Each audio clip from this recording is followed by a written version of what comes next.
Selamat datang di Beetle Channel, semoga kita bahagia.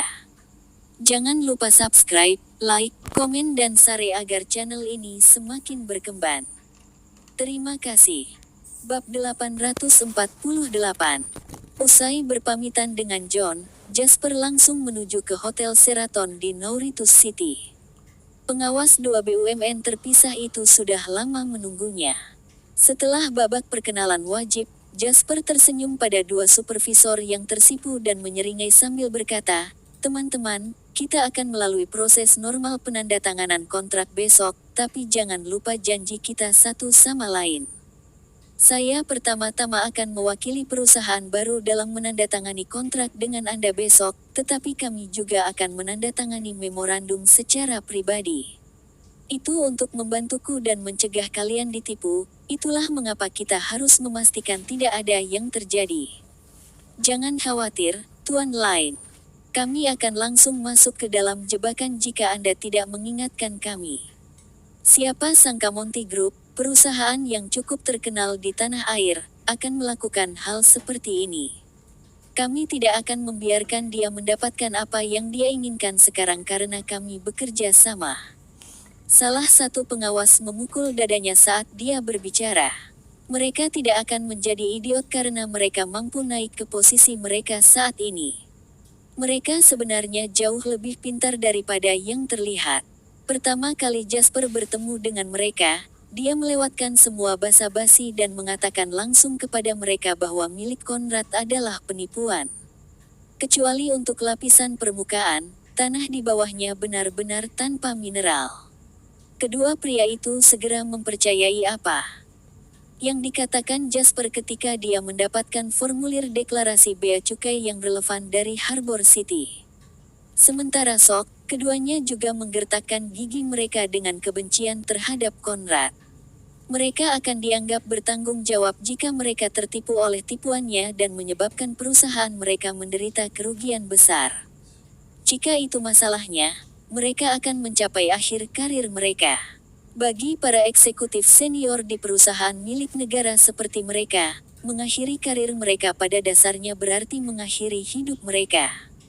Jasper bahkan tidak perlu banyak bicara tentang dendam seperti ini sebelum mereka langsung setuju untuk membantunya. Dengan demikian, rencana Jasper lahir.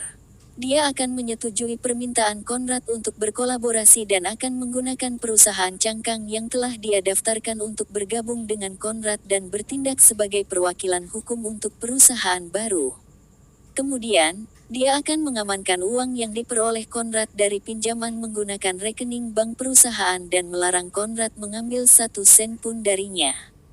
Kali ini, dia sudah menjalin kesepakatan dengan dua pengawas BUMN tersebut.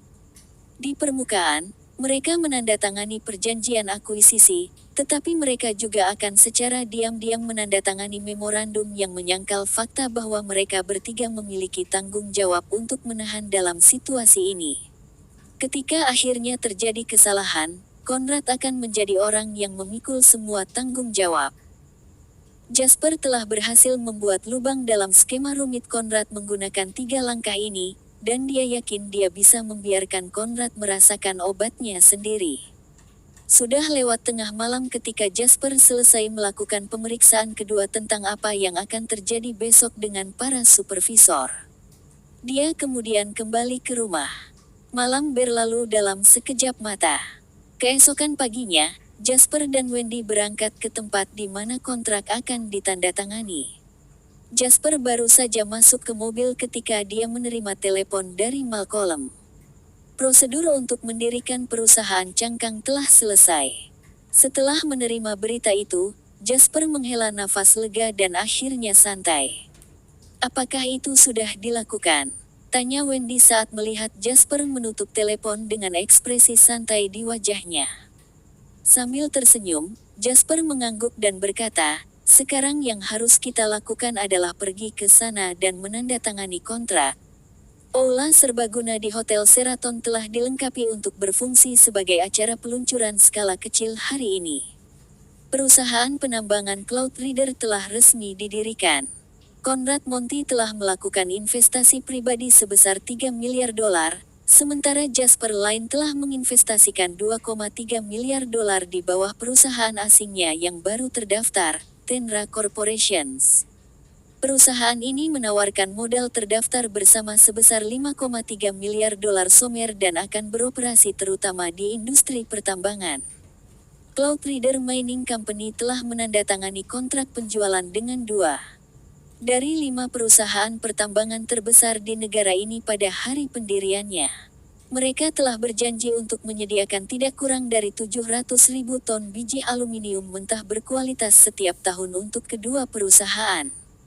Keluarga Monty telah menemukan tambang baru, tetapi alih-alih menggalinya sendiri, mereka memilih untuk berkolaborasi dengan musuh terbesar mereka, Jasper Line. Mungkinkah, seperti yang dikatakan Monty Group, mereka kekurangan dana yang diperlukan untuk menggali tambang atau karena keluarga Monty juga berusaha memperluas cabang zaitun ke kekuatan yang baru muncul di Provinsi Tenggara, Jasper Line. Tidak peduli apa, perusahaan ini telah ditakdirkan untuk bersinar sejak hari didirikan. Itu penuh dengan rahasia dan tampaknya menentukan nasib Provinsi Tenggara.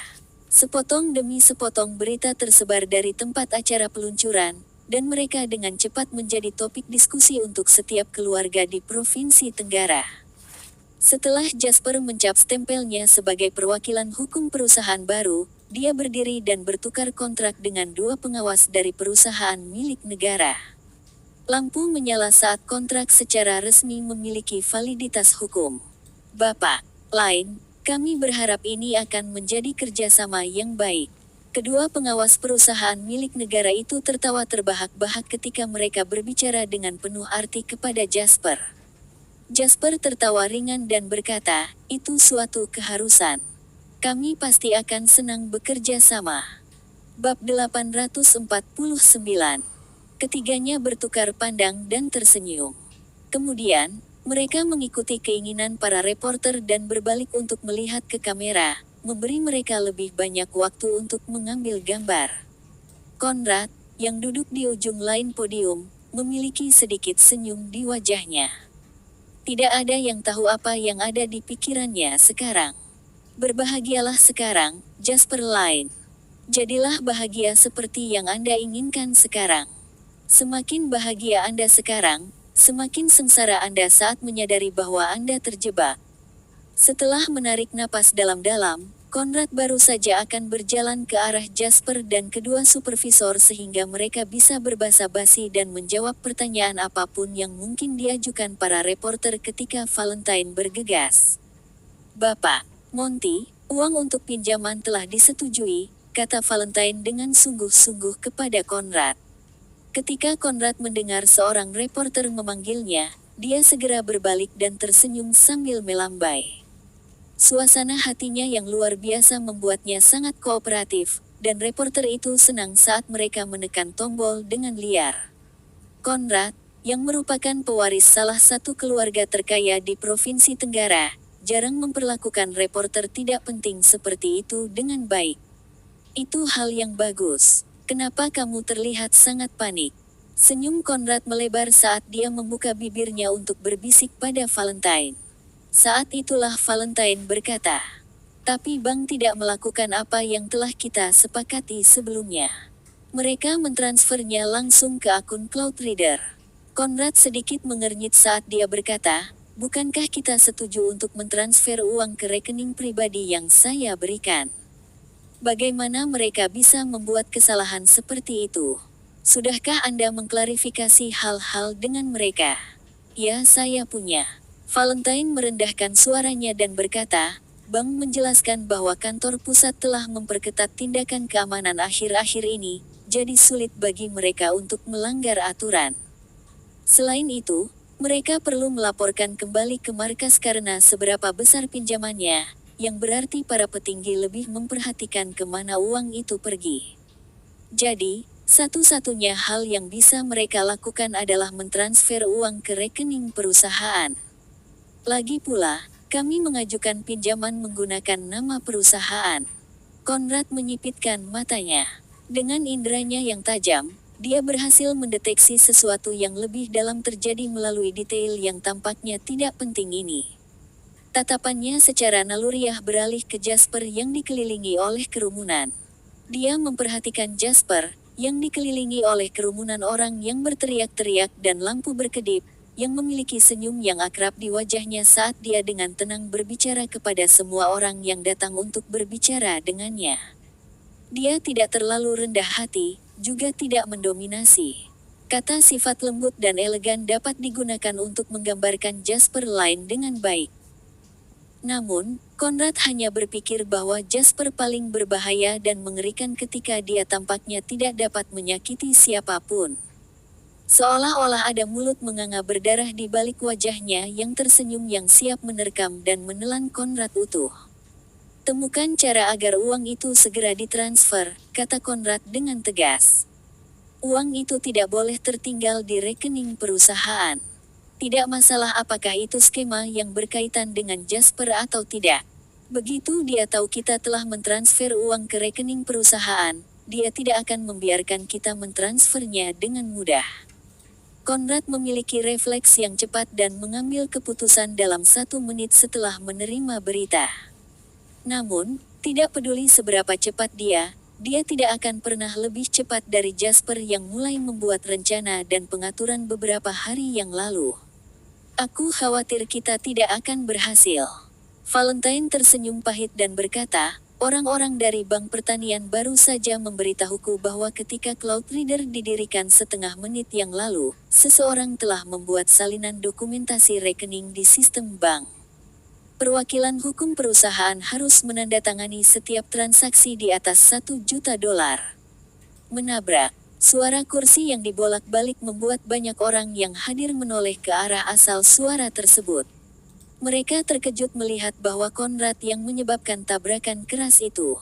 Pada saat itu, Conrad memiliki ekspresi jelek di wajahnya. Conrad, yang menyebabkan kursi terbalik ketika dia tiba-tiba berdiri karena kaget dan marah, sepertinya tidak menyadari bahwa orang-orang sedang menatapnya. Dia menatap tajam ke arah Jasper. Jasper kebetulan berbalik. Tatapan mereka bertemu dan bertabrakan di udara. Mengambil napas dalam-dalam, Conrad memaksa dirinya untuk menekan emosi kacau dan rumit yang mengalir melalui dirinya. Dia tahu bahwa baik waktu dan tempat tidak memungkinkan dia kehilangan kendali atas dirinya sendiri tidak peduli situasinya. Ayo pergi, kata Conrad sebelum dia berbalik dan pergi. Hei, Tuan Monty. Kami belum selesai mengambil gambar. Reporter itu berteriak panik pada sosok Conrad yang mundur. Namun, Conrad tidak punya waktu atau kesabaran untuk mereka. Dia bahkan tidak repot-repot berbalik saat dia berjalan pergi. Reporter itu menghela nafas, bergumam pada diri mereka sendiri tentang betapa temperamental dan sulitnya menyenangkan figur publik ini. Saat dia bergumam dan menundukkan kepalanya untuk melihat foto-foto yang dia ambil, dia menyadari bahwa dia telah berhasil mengambil gambar yang jelas tentang bagaimana ekspresi Conrad berubah dari kebahagiaan menjadi kebingungan, dan akhirnya, menjadi kemarahan yang tertahan. Halo, apakah Anda keberatan menjual foto-foto itu kepada saya? Sebuah suara terdengar di telinga reporter. Terkejut, reporter itu melompat dan berbalik untuk menemukan Jasper berdiri di sampingnya. Tuan Lane. Suara reporter bergetar karena kegembiraan. Dia tidak pernah bermimpi bahwa Jasper Lane akan berbicara dengannya suatu hari nanti. Bisakah kamu? Jasper bertanya sambil tersenyum. Foto-foto itu sangat berarti dan akan menjadi barang yang sentimental bagi saya, makanya saya tertarik untuk membelinya. Sebutkan harga yang Anda inginkan. Tentu saja. Saya bisa memberikannya kepada Anda sekarang jika Anda membutuhkannya, Tuan Lane. Saya tidak butuh uang, tetapi apakah Anda setuju untuk melakukan wawancara dengan saya? Reporter muda itu baru saja lulus 2 tahun yang lalu dan tahu untuk mempertahankan peluang yang datang padanya. Jasper terkekeh dan berkata, tidak masalah, tapi aku mungkin sibuk akhir-akhir ini. Mengapa Anda tidak memberi saya kartu Anda dan saya akan meminta seseorang untuk menghubungi Anda sebentar lagi. Terima kasih banyak, Tuan Lane. Reporter itu tampaknya tidak khawatir bahwa figur publik seperti Jasper akan membohonginya saat dia dengan bersemangat mengambil kartu namanya dan memberikannya kepada Jasper dengan kedua tangan. Jasper mengambil kartu itu dan meliriknya. Namanya Kennard Freley dan dia adalah seorang reporter untuk Southern Financial Times.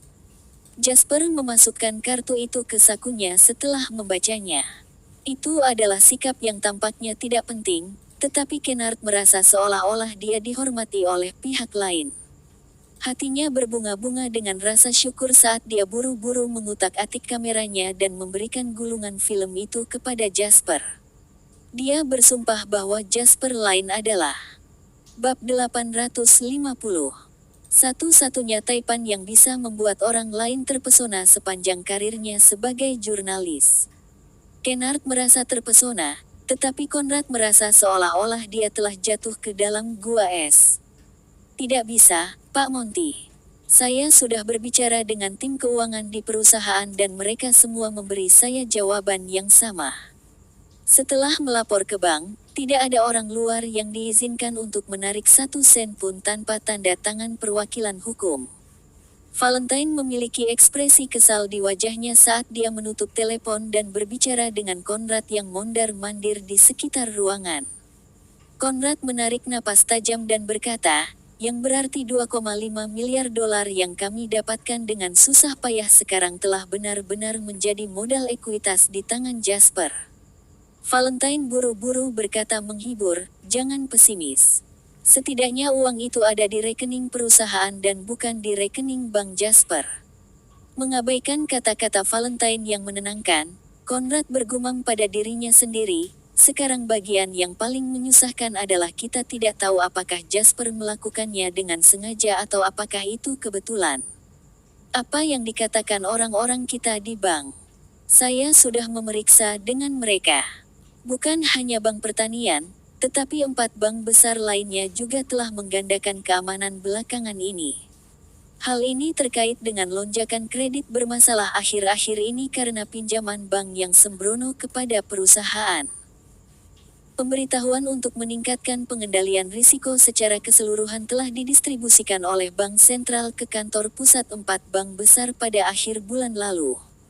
Ketika Conrad mendengar itu, dia duduk di sofa dan menutup matanya tanpa berbicara. Setelah berpikir sejenak, Valentine berkata dengan lembut kepada Conrad, Tuan Monty, jika itu masalahnya, ini mungkin kebetulan. Kebetulan.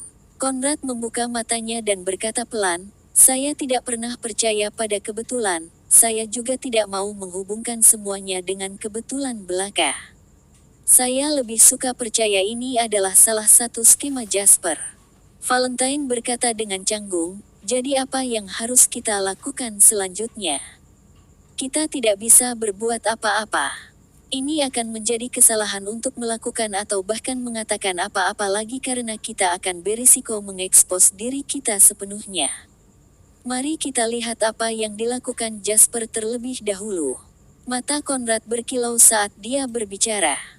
Bagaimanapun, uang ini diperoleh melalui pinjaman menggunakan cloud reader. Saya tidak mendanai uang itu sendiri. Paling-paling, kami akan menyimpannya di rekening perusahaan dan memberikannya kepada siapapun pemiliknya ketika skema itu terungkap di masa depan. Bank bisa mengajukan gugatan terhadap 2 BUMN itu untuk itu. Tujuan utama saya masih untuk menjebak dana Jasper. Cabang ICBS di Nauritus City.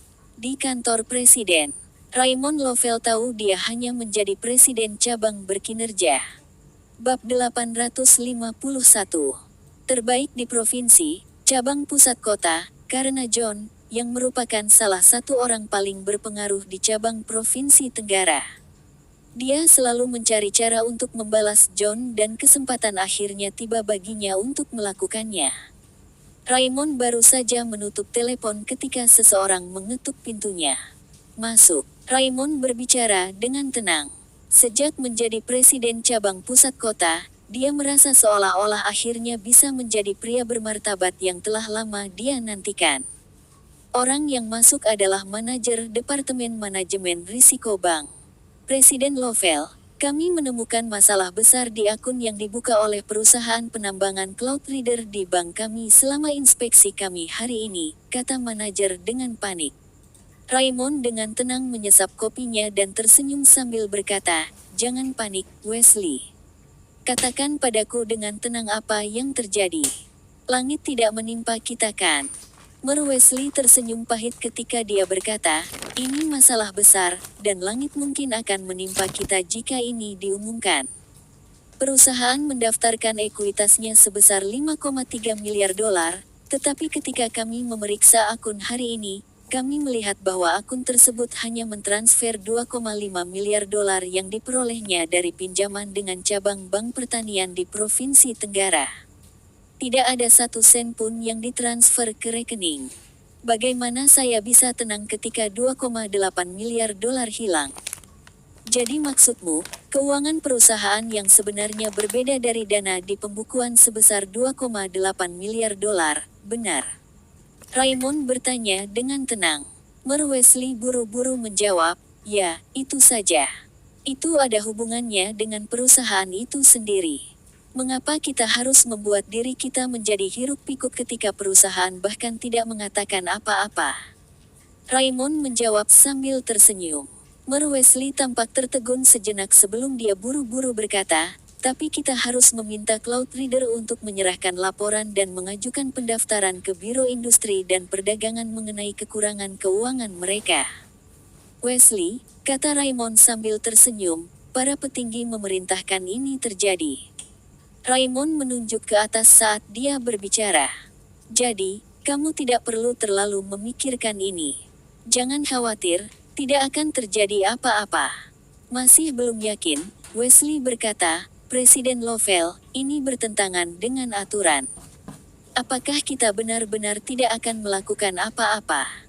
"Wesley, inilah mengapa kamu masih menjadi manajer setelah bertahun-tahun. Saya mendengar bahwa Anda pergi untuk berdebat dengan cabang provinsi setelah Anda gagal mendapatkan posisi wakil presiden di salah satu cabang tahun lalu."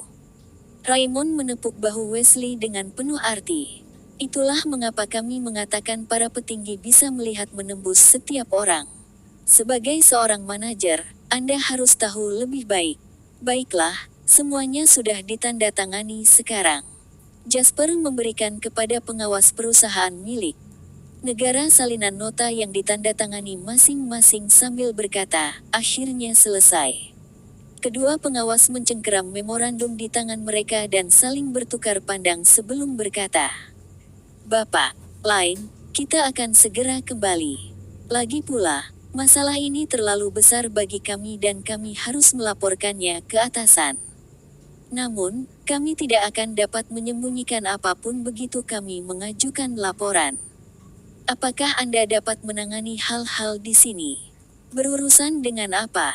Jasper merentangkan tangannya dan tertawa ketika dia berkata, 2,5 miliar dolar yang ada di rekening perusahaan berasal langsung dari pinjaman Bank Conrad.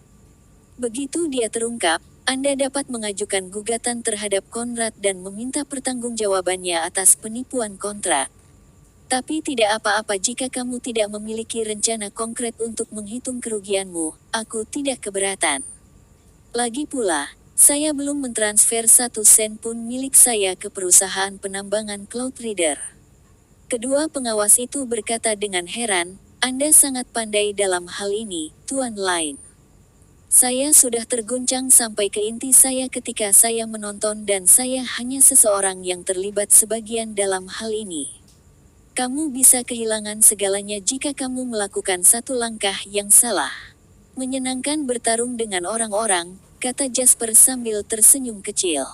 Kemudian, Jasper berdiri dan menjabat tangan mereka. "Aku tidak akan mengirim kalian berdua pergi."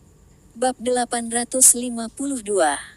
Kedua pengawas itu mengangguk dan berkata dengan tulus, "Penerbangan kami malam ini, dan kami mungkin akan tiba larut malam. Kami akan segera melaporkan kepada atasan kami begitu kami tiba. Kami mungkin akan berada dalam rapat darurat sepanjang malam untuk mencoba menyusun strategi. Paling lambat, berita itu akan diumumkan besok sore." Jasper mengangguk ketika dia mendengar itu dan berkata, "Baiklah, terima kasih atas penjelasan yang jelas itu. Aku punya ide tentang apa yang akan terjadi sekarang. Mereka berdua membantunya dengan memberinya tenggat waktu sehingga dia bisa menyelesaikan semua yang perlu dia lakukan sebelum itu. Tentu saja, Jasper mengerti apa yang mereka maksud dengan itu. Sambil tertawa, kedua pengawas itu berkata kepada Jasper serempak, "Tuan Lain, kami berharap kami akan mendapatkan kesempatan untuk bekerja dengan Anda di masa depan. Kami pikir ini akan menjadi pengalaman yang luar biasa bagi kami semua." Saat Jasper memikirkan tambang besar yang terletak di luar negeri, dia berkata dengan penuh arti, "Hari itu pasti akan tiba." Sudah larut malam ketika Jasper kembali ke rumah. Wendy sedang duduk di sofa dan menonton televisi sambil menunggunya. "Bukankah aku memintamu untuk tidur dulu? Kau tidak perlu menungguku." Jasper membungkuk dan berbicara dengan lembut kepada Wendy yang memiliki ekspresi suram di wajahnya. Saat dia meringkuk di sofa, senyum muncul di wajah Wendy ketika dia melihat wajah Jasper di depannya. Mengambil tangannya dari bawah selimut, dia melingkari leher Jasper saat dia berkata, "Aku tidak bisa tidur jika kamu tidak di rumah. Apakah kamu lapar? Apakah kamu ingin makan malam?" "Tidak apa-apa, aku akan membuat sendiri beberapa ramen instan," kata Jasper. "Barang-barang itu sangat tidak sehat," kata Wendy sambil memelototinya. Dia bangkit dan berjalan ke dapur sambil berkata, "Tunggu aku. Aku akan membuatkanmu pasta." Jasper tersenyum ketika dia melihat sosok Wendy yang mundur dan menghirup aroma menyenangkannya sebelum berbalik untuk berjalan ke ruang kerjanya. Selembar kertas tergeletak di mesin faksnya. John telah mengirimkan daftar aset Cloud Reader Mining Company. Tanda tanya dicantumkan di setiap kolom, yang menunjukkan bahwa jumlahnya tidak diketahui, kecuali kolom aset tunai. Yang itu dinyatakan dengan 2.500.000.000 yang besar dan kuat, rangkaian angka yang akan menyebabkan detak jantung seseorang meningkat. Namun, angka-angka seperti itu telah lama kehilangan daya tariknya bagi Jasper. Jasper masih menatap lembaran kertas ketika Wendy masuk dengan sepiring pasta yang mengepul. "Apa yang Anda pikirkan?" Wendy meletakkan piring di depan Jasper dan mencondongkan tubuh ke depan untuk melihat sebelum dia berkata dengan bercanda, "Kenapa kamu berpikir untuk mengambil uang ini?" Jasper menggelengkan kepalanya dan berkata, "Saya tidak akan meninggalkannya di rekening perusahaan jika saya menginginkannya untuk diri saya sendiri. 2,5 miliar bukan jumlah yang kecil, dan itu juga uang negara. Tidak peduli siapa Anda akan menemukan diri Anda dalam air panas jika Anda menyentuhnya. Aku tidak begitu irasional. Jika tidak, bukankah saya akan masuk ke dalam perangkap Konrad? Jadi uang ini tidak boleh disentuh dan harus tetap di sini. Ketika skema itu terungkap, itu akan kembali ke tempat asalnya." "Jadi apa yang kamu pikirkan?" Wendy bertanya dengan rasa ingin tahu. "Aku sedang memikirkan apa yang direncanakan Konrad." Jasper sedikit mengernyit saat dia mengambil garpu dan mulai memakan pastanya dengan tidak fokus. "Menurut perkiraan saya, dia pasti mengetahui bahwa uang itu ada di rekening perusahaan dan tidak dapat ditransfer tanpa tanda tangan saya. Saya awalnya berpikir dia akan mencoba dan menipu uang dari saya dengan mengatakan dia ingin menginvestasikannya ke lokasi tambang, membayar gaji, membeli peralatan, atau semacamnya. Ada begitu banyak alasan yang bisa dia gunakan, dan aku bahkan telah mempersiapkan skenario di mana dia akan menghadapiku. Satu-satunya hal yang tidak saya bayangkan adalah dia membiarkan hari berlalu seolah-olah tidak ada yang terjadi." Alis Jasper merajut erat saat suaranya berubah menjadi lebih serius. "Ini membuat saya berpikir bahwa Konrad masih memiliki orang lain yang bekerja untuknya, dan mereka mungkin adalah orang berpengalaman yang belum pernah kita dengar atau pikirkan." Wendy mengikuti jalan pikiran Jasper dan menyadari bahwa memang menakutkan Konrad tetap diam. Namun, tidak peduli seberapa banyak dia memikirkannya, dia tidak bisa memberikan penjelasan yang logis. Sepertinya seluruh rencana telah ditata sepenuhnya, dan semua koneksi dapat dilihat dengan jelas. Satu-satunya kelainan adalah cara Conrad bereaksi. Namun, tidak ada petunjuk yang dapat mendukung alasan tindakan Conrad. Baiklah, berhenti memikirkannya, kata Wendy lembut. Semakin Anda memikirkan sesuatu, semakin kecil kemungkinan Anda untuk membuat kesimpulan. Itu sudah terjadi, dan Anda telah melakukan apa yang seharusnya Anda lakukan. Pada tingkat ini, baik Anda maupun Conrad tidak dapat menghentikan kemajuan. Mungkin kita harus menunggu lebih lama lagi. Mungkin Conrad akan mengungkapkan sesuatu sendiri. Ketika dia mendengar apa yang dikatakan Wendy, Jasper tersenyum lebar dan berkata, "Tidak buruk. Apa yang Anda katakan masuk akal. Aku terlalu memikirkan hal-hal. Aku bukan dewa, bagaimana aku bisa memprediksi setiap pikiran Conrad? Bagus kalau kamu tahu itu. Kamu selalu menuntut begitu banyak dari dirimu sendiri," kata Wendy. Jasper menyuruh Wendy menyiapkan pasta untuknya, tetapi Conrad tidak menerima perlakuan yang begitu baik. Matanya merah, tapi anehnya dia energik. Tidak mungkin dia akan tertidur malam ini karena dia telah memutuskan untuk memulai rencananya sebelumnya. Aku tidak bisa menunggu lebih lama lagi. Semakin kita menunggu, semakin pasif kita.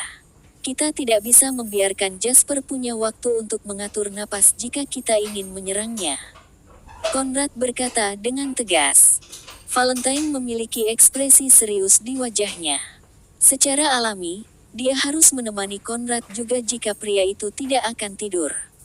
"Jam berapa sekarang di Amerika Serikat?" tanya Conrad. "Seharusnya sekarang jam 1 siang, jawab Valentine. "Baiklah, sudah hampir waktunya. Beritahu pedagang kami untuk online sekarang," kata Conrad. Valentine segera bersiap-siap ketika mendengar itu. Dalam waktu sekitar 10 menit, waktu yang dibutuhkan Conrad untuk merokok 2 batang, semuanya sudah siap. Saat dia duduk di depan komputernya dan menyaksikan pedagang utama melalui panggilan video, Conrad berkata dengan suara rendah, "Saya telah menempatkan tabungan hidup saya sebesar 10 miliar dolar AS ke dalam pertempuran ini. Pada saat yang sama, pertempuran ini akan menjadi salah satu yang membawamu ke ketenaran. Jika Anda berhasil, Anda akan menjadi salah satu tim perdagangan terbaik di negara ini. Jika Anda kalah, ya, kami tidak perlu mengatakan apa-apa lagi. Kita hanya perlu melompat dari gedung tinggi terdekat." Pria paruh baya yang tampak polos di ujung telepon berkata dengan suara rendah, "Jangan khawatir, Tuan Monty. Kami telah mempersiapkan hari ini sejak lama. Kami menemukan bahwa meskipun Sena memiliki harga saham yang solid tanpa premi dan kinerja perusahaan yang luar biasa, itu juga memiliki 2 kelemahan kritis. Pertama adalah bagaimana ada pemegang saham mayoritas." Bab 853. Cengkeraman Jasper pada kekuasaan terlalu ketat, dan dia satu-satunya pemegang saham utama dalam grup, memegang kendali langsung atas lebih dari 67% saham. Kedua, dan yang paling penting, pada akhirnya, Sena masih merupakan perusahaan Summerland. Orang Amerika sama sekali tidak mempercayai perusahaan dari Summerland, itulah sebabnya saham Sena dihargai pada kisaran ini, bukan lebih tinggi. Bisa dibilang kami tidak akan punya peluang sama sekali jika Sena terdaftar di negara ini.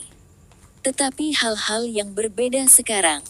Sena tidak bisa mengubah kelemahan mereka ini, dan kita bisa menggunakan kesempatan ini untuk melakukan serangan pembunuhan kita. Conrad mengangguk terus-menerus saat dia mendengarkan pria itu berbicara. "Sangat baik." Conrad menghela nafas pelan dan berkata, "Jadi kita akan mulai bergerak sesuai dengan kecepatan yang kamu tetapkan. Saya tidak akan terlalu mengganggu apa yang Anda lakukan, tapi saya punya satu permintaan. Cepat, kita tidak punya banyak waktu lagi." Pria itu berkata dengan sungguh-sungguh, "Tuan Monty, kami sudah memiliki cukup banyak saham dengan kami setelah beberapa hari pembelian, tetapi kami masih membutuhkan waktu jika kami ingin mengamankan kemenangan. Jadi mulai sekarang." Keesokan harinya, banyak orang masih mendiskusikan berita tentang pendirian perusahaan penambangan Cloudreader ketika mereka menerima gosip baru yang segar.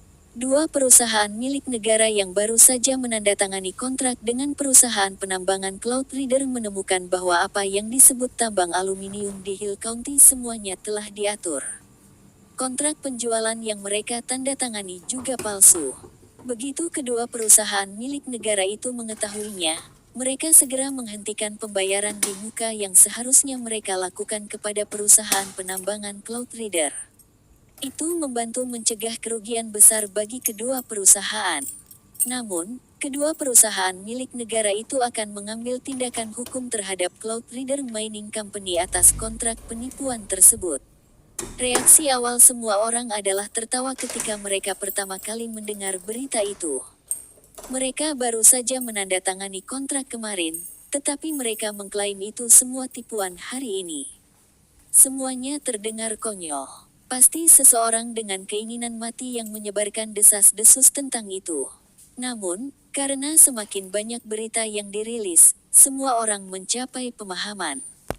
Beberapa bahkan mengaku telah melihat dengan mata kepala sendiri tambang aluminium besar di Hill County. Kecuali satu lapisan di permukaan, itu hanya tanah dan bebatuan di sekelilingnya bahkan tanpa jejak biji aluminium.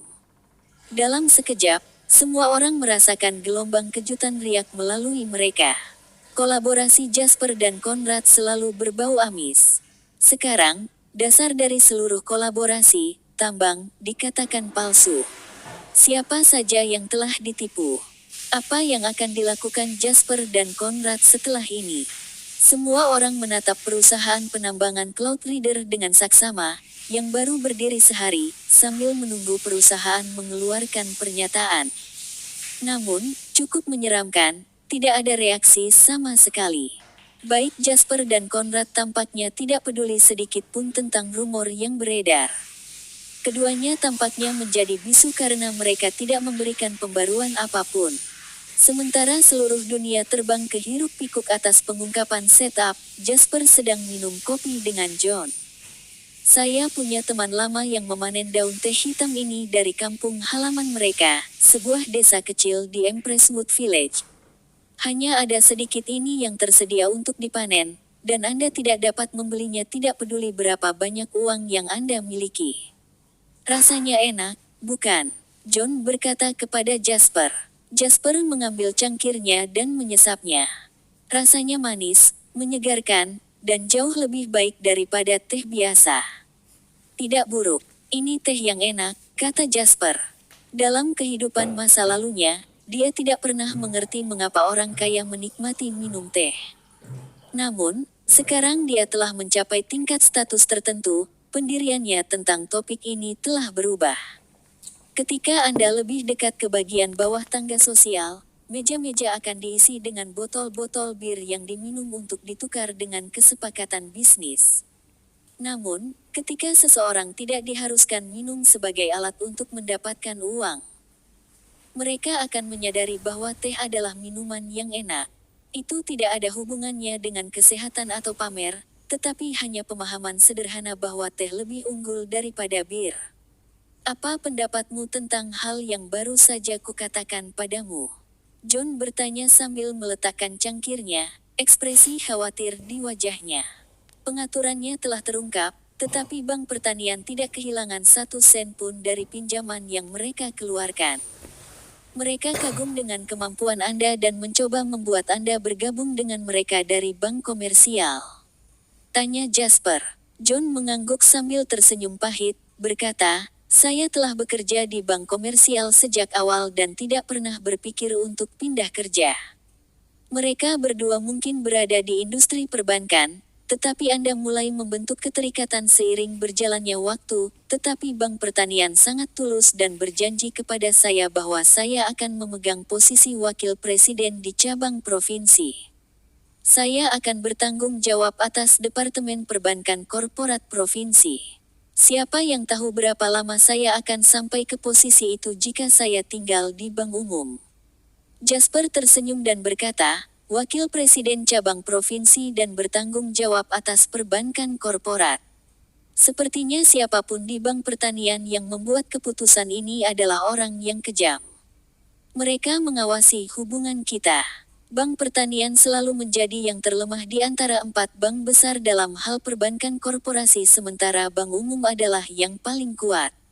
Dan kami memiliki hubungan yang sangat dekat, mereka berharap dapat menarik semua perusahaan dengan nama saya ke Bank Pertanian melalui Anda. John tersenyum dan berkata, itulah tepatnya, itulah sebabnya saya sengaja datang untuk meminta pendapat Anda. Jasper bersenandung pada dirinya sendiri. Dia tahu bahwa semakin kemampuannya meningkat, semakin besar efek kupu-kupu yang dia hasilkan. Ambil Yohanes sebagai contoh. Dia tidak memiliki hal seperti ini terjadi padanya di kehidupan masa lalunya dan selalu bekerja di bank komersial. Dia juga cukup beruntung dan pensiun sebagai wakil presiden cabang provinsi. Meskipun kedua tempat itu adalah wakil presiden cabang provinsi, tanggung jawab yang datang dengan posisi itu berbeda, yang menyebabkan jumlah kekuasaan yang dipegang sangat berbeda. Misalnya, Bank Pertanian membiarkannya bertanggung jawab atas perbankan perusahaan. Selain penerbitan simpan pinjam bank, perbankan korporasi menjadi pilar ketiga yang menopangnya. Ketika ekonomi negara berkembang dan sosialisme menjadi semakin lazim, perusahaan-perusahaan baru bermunculan dengan cepat dan perbankan korporasi menjadi penting. Perbankan korporasi pasti banyak diminati. Ini akan bermanfaat bagi Jasper dan John. Saya pikir Anda bisa menerimanya, kata Jasper. Ketika John mendengar apa yang dikatakan Jasper, dia menghela nafas lega. Terus terang, apakah ada orang yang akan menolak kesempatan untuk menaiki tangga perusahaan? Bank Pertanian memberi John begitu banyak manfaat sehingga dia merasa sulit untuk menolaknya. Namun, John mengerti pada saat yang sama apa yang dimaksud Jasper. Bank Pertanian mungkin juga mengakui bahwa mereka memperluas cabang Zaitun ke Jasper dengan harapan dapat bekerja dengannya dengan menawarkan John posisi termasyhur di perusahaan.